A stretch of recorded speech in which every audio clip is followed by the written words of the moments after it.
Co jsi říkala? Ne! Papej, polivčičku, papej. Papčej, Gáby. To není možný, ne. Hele, rozdělíte se s náma? Rozdělíš se s náma, Týno? Díky.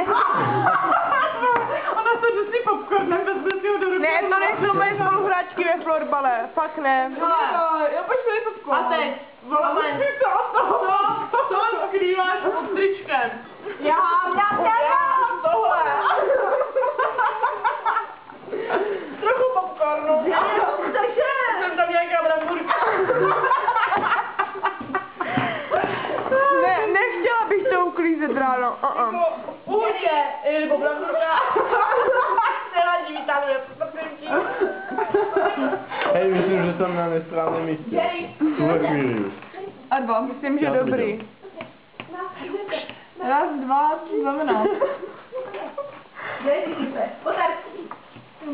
To není úplně.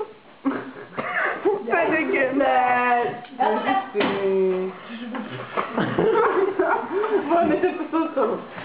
Polidé, stačí? Jo. Koníček, ne. A Jerry, aby to hlavně slyšel. Jo, Jerry večeře. Jerry, kde jsi? Easy style. Jo, hecuju. Kartička, domyčte kartičku. Yes.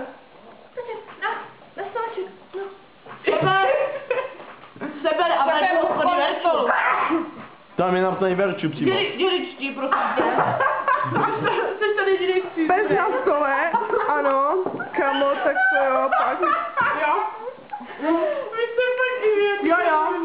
Souhlasím, taky si myslím, že by měl vrátit Verču.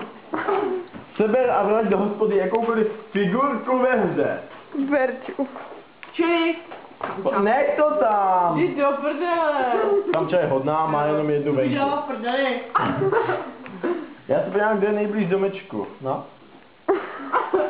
Jerry to asi nebude. No. Ale pojď. Jerry, počkej. Jerry. Prosím tebe, takový pušunko.